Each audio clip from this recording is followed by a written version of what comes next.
On the other hand, it is fairly easy to say this is what we want to do. So determination of where we want to be. And to me, that's only just really a cascading hierarchy of articulations of intent of what we want to do.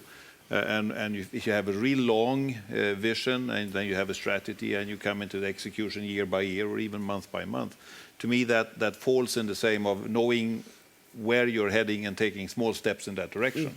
And if you know where you're heading, for example, we want to have a more single market, and we want to have a more common market even on services, then we should actually not go the reverse way. So we may not be able to go straight to that target over the 15-year period, but we certainly should not be going that way, which is happening in some of the European debate right now.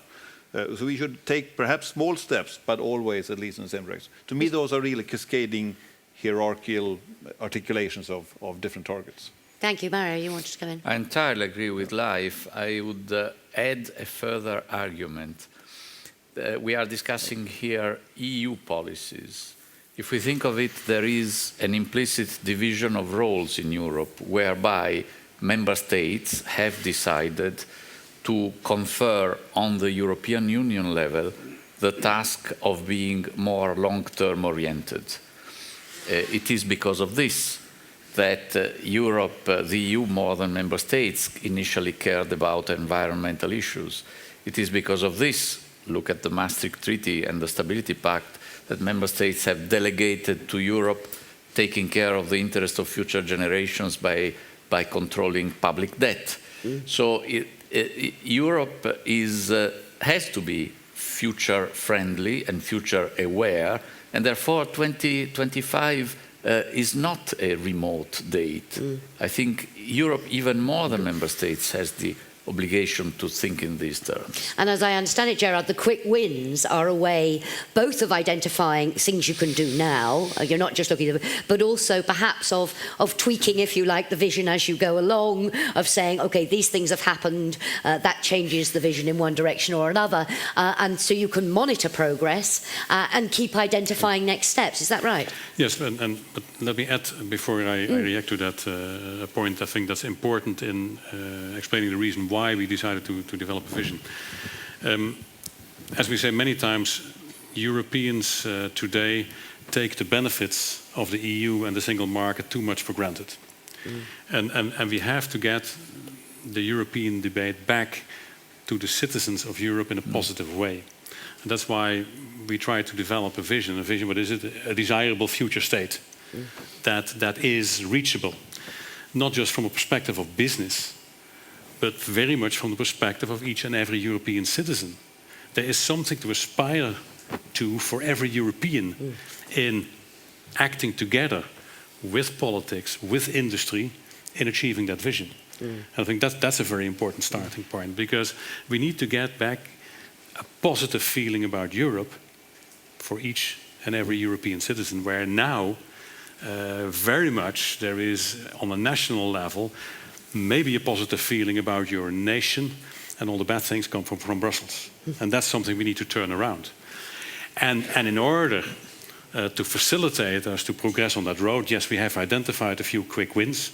That's sort of, as we do in business strategy as well, there's always some low-hanging fruit where you can show success and say this strategy works.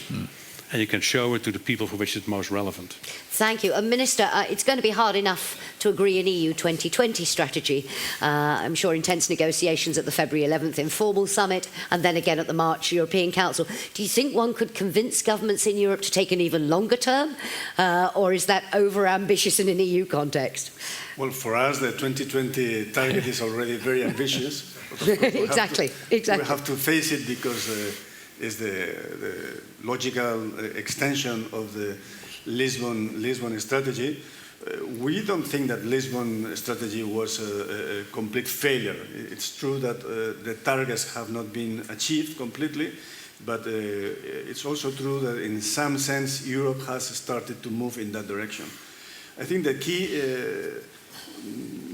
key problem of Europe is that for a lot of countries, member countries, Europe, like for example Southern European or Eastern European countries, Europe has been synonymous of liberty, freedom, and economic welfare.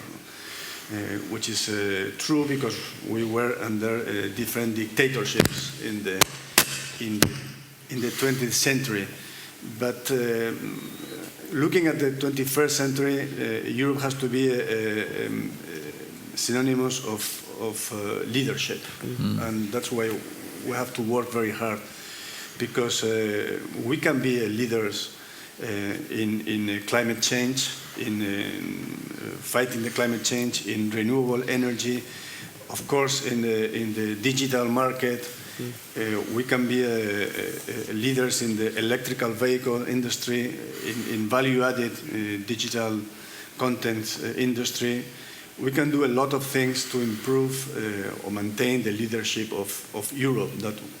But I think we have to get all the people, the citizens involved in this direction. And 2020 or even 2025 is not very far away, because the challenges I mentioned previously, aging, energy, climate change, are very long-run challenges. So 2020 or 2025 are, for me, are a reasonable horizon. It's important to work against quantitative objectives, the same as you guys do in your business, in your companies. Most of you, your departments, work against objectives that are quantitative. But governments are not used to work with these objectives, and I think that's wrong, because objectives that are quantitatively measured gives you an important accountability, and also in case that governments change, which is the case, of course, in Europe, because we are democracies, the new government has to inherit those targets, and that has also to work in the same direction. So this provides a long-run view for economic policy that I think is very helpful, will be very helpful for Europe. So I agree with ERT that we should have long-run targets, and that we have to work for European member states to face them and to assume them, which is very hard. Well, we wish you luck with that at the forthcoming summits.